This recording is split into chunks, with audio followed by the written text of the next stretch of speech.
મોડે મોડે પણ મનસુખભાઈ વસાવા જાગ્યા છે ત્યારે આનંદ થાય છે।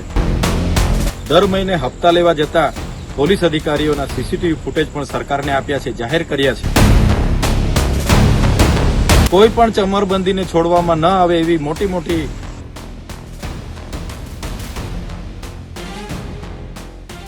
તમે સાપ અને નેવલાની દુશ્મનાવટ તો જોયેલી જ હશે અને આવી જ દુશ્મનાવટ હાલમાં જે ડેડિયાપાડા અને નર્મદા ભરૂચના જે સાંસદ અને ધારાસભ્ય છે તેમની વચ્ચે જોવા મળી રહી છે। ચોક્કસથી એવું કહી શકાય કે વસાવા વર્સિસ વસાવા હર હંમેશા એકબીજાને આમને સામને જોવા મળે છે, પરંતુ આ વખતે કંઈક અલગ જ જોવા મળ્યું। આ વખતે આ સાપ ને નેવલાની દુશ્મનાવટ ક્યાંક મિત્રતામાં બદલાઈ ગઈ। ચૈતર વસાવા અને મનસુખ વસાવા બંને એક થઈ ગયા હોય તેવું લાગી રહ્યું છે। બંને એકબીજાની વાતમાં સપોર્ટ કર્યો છે તેવું બી સામે આવી રહ્યું છે, તો સાથે ટોણો પણ મારવામાં આવ્યો છે।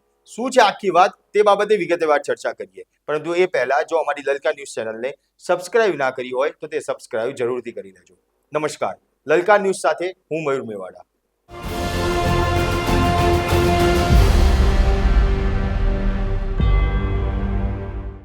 ભરૂચના સાંસદ મનસુખ વસાવા દ્વારા ગઈકાલે એક પત્ર છે જે વાયરલ થયો હતો કે જેમાં મનસુખ વસાવાએ ગુજરાતના નાયબ મુખ્યમંત્રી અને ગૃહમંત્રી હર્ષ સંઘવીને એક પત્ર લખ્યો હતો અને જેમાં નર્મદા, ડેડિયાપાડા, આ સાકબારા, આ તમામ વિસ્તારોમાં જે પ્રમાણે બેફામ દારૂ અને ડ્રગ્સનો વેપલો થઈ રહ્યો છે તેની પોલ છે તે ખોલતો આ પત્ર છે તે લખવામાં આવ્યો અને સાથે જ કહેવામાં આવ્યું કે આની અંદર પોલીસની અને સ્થાનિક નેતાઓની સાંઠગાંઠ છે અને એ સાંઠગાંઠના કારણે જ આજે બેફામ દારૂનું વેચાણ છે જે નર્મદા, ડેડિયાપાડા, સાગબારા આ જે વિસ્તારો છે તેની અંદર થતો જોવા મળી રહ્યો છે।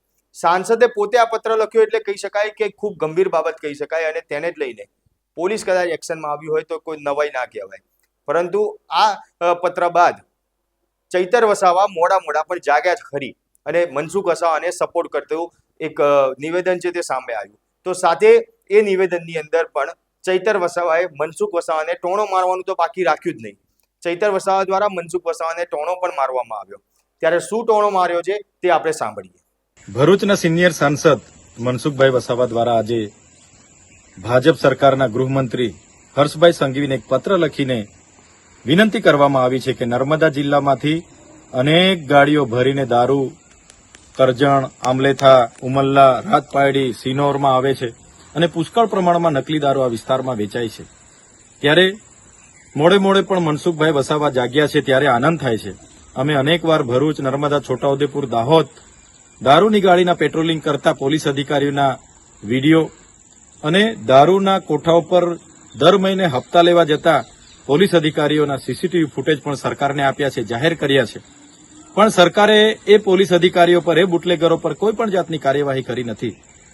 ત્યારે મનસુખભાઈ વસાવાનું કહેવું એવું છે કે કેટલાક રાજકીય નેતાઓ, બુટલેગરો અને પોલીસ અધિકારીઓ બધા સાથે મળીને આ પ્રકારની આખી પ્રવૃત્તિ ચલાવે છે। ત્યારે પહેલા તો મનસુખભાઈ એ રાજકીય નેતાઓના નામ એમની પાસે હોય તો જાહેર કરે, બુટલેગરોના નામ જાહેર કરે, પોલીસ અધિકારીઓના નામ જાહેર કરે અને એમની સરકાર છે, એમના જ ગૃહમંત્રી છે જેઓ હર હંમેશ કહેતા હોય છે કે કાયદામાં રહેશો તો ફાયદામાં રહેશો। ત્યારે આ વખતે કાયદાનો પાવર એમણે બતાવવો પડશે। કોઈ પણ ચમરબંધીને છોડવામાં ન આવે એવી મોટી મોટી એ લોકો ફાંકાઓ, ગુલાંગો ફૂકે છે। ત્યારે આ વખતે ચમરબંધીઓના નામ મનસુખભાઈ આપે છે એમના પર કાર્યવાહી કરે એવી અમારી પ્રબળ માંગ છે। સાથે સાથે મનસુખભાઈ વસાવાને એ પણ હું યાદ દેવડાવી દેમ કે આ વિસ્તારોમાં હમણાં જે ચૂંટણીઓ હતી એમાં ભાજપના નેતાઓ દ્વારા બુટલેગરોને અમે તમને કહેવામાં આવ્યું કે ખુલ્લામાં તમે ધંધો કરજો, અમે તમને ધંધો કરવા દઈશું, પણ અમારા ઉમેદવારને જીતાડજો અને રેગ્યુલર અમારું ભરણ અમારા કમલમ સુધી પહોંચી જાય એવી અહીંના ભાજપના નેતાઓએ બુટલેગરોને કીધું હતું। ત્યારે અમારી લાગણી ને માગણી છે, ગુજરાતની જનતાની માગણી છે કે મનસુખભાઈ વસાવા પર જેટલા પણ રાજકીય નેતાઓ, જેટલા પણ બુટલેગરો, પોલીસ અધિકારીઓ જે આ પ્રકારના ધંધાઓ કરે છે એમના નામ હોય તો જાહેર કરે અને એમની સરકારમાં એમના પર કડકમાં કડક કાર્યવાહી કરાવવામાં આવે એવી અમારી પ્રબળ માંગ। સાંસદ સભ્ય મનસુખ વસાવાના લેટર બોમ્બ બાદ હવે મોડા પણ ચૈતર વસાવા જાગ્યા અને તેમને દારૂ અને ડ્રગ્સના મુદ્દે જે લેટર બોમ્બ ફૂટ્યો છે તેને જ લઈને સમર્થન તો કર્યું અને સાથે સાથે સાંસદ મનસુખ વસાવાને ટોણો મારવાનું પણ બાકી નથી રાખ્યું। ત્યારે ચૈતર વસાવાના નિવેદનને લઈને તમારું શું માનવું છે તે કોમેન્ટ બોક્સમાં જરૂરથી જણાવજો। આપના પોતાના પ્લેટફોર્મ લલકારને લાઈક કરો, ફોલો કરો સબસ્ક્રાઇબ કરો અને શેર કરો.